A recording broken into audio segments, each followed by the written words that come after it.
ಕರ್ನಾಟಕದ ಬ್ಯಾಂಕ್ನಲ್ಲಿ ಹಿಂದಿ ಹೇರಿಕೆ, ಕನ್ನಡದಲ್ಲಿ ಮಾತನಾಡಿ ಎಂದಿದ್ದಕ್ಕೆ ದರ್ಪ ಮೆರೆದ ಸಿಬ್ಬಂದಿ.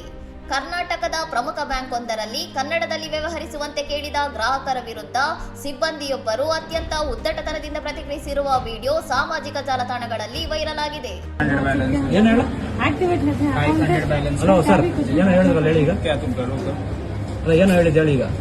ಅವರು ಹೇಳಿದ್ದು ಹಿಂದಿ ಕನ್ನಡ ಬರಲ್ಲ, ಪಕ್ಕದಲ್ಲಿ ಕೇಳಿ ಅಂತ ಕಂಪ್ಲೇಂಟ್ ಮಾಡು ಅಂತ ಹೇಳ್ತಾರೆ. ಅದಕ್ಕೆ ನನ್ನ ಕನ್ನಡದಲ್ಲಿ ಗ್ರಾಹಕರು ಕನ್ನಡದಲ್ಲಿ ಮಾತನಾಡಿ ಎಂದು ಆಗ್ರಹಿಸಿದಾಗ, ನಮಗೆ ಕನ್ನಡ ಬರಲ್ಲ, ಬೇಕಿದ್ದರೆ ಹೋಗಿ ನಿರ್ಮಲಾ ಸೀತಾರಾಮನ್ ಅವರಿಗೆ ದೂರು ನೀಡಿ ಎಂದು ಸಿಬ್ಬಂದಿ ಸವಾಲು ಹಾಕಿರುವ ದೃಶ್ಯ ಆಕ್ರೋಶಕ್ಕೆ ಕಾರಣವಾಗಿದೆ.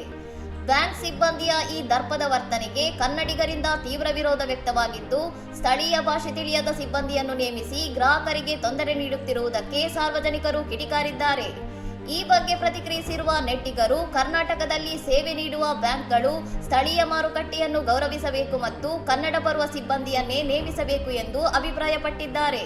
ಬ್ಯಾಂಕ್ಗಳ ವರ್ಗಾವಣೆ ನೀತಿಯನ್ನು ಪುನರ್ ವಿಮರ್ಶಿಸಿ ಸಿಬ್ಬಂದಿಯನ್ನು ಅವರ ತವರು ರಾಜ್ಯಗಳಿಗೆ ಸೀಮಿತಗೊಳಿಸಿದರೆ ಗ್ರಾಹಕರು ಮತ್ತು ಉದ್ಯೋಗಿಗಳು ಇಬ್ಬರಿಗೂ ಅನುಕೂಲವಾಗಲಿದೆ ಎಂಬ ಚರ್ಚೆಗಳು ಶುರುವಾಗಿದೆ.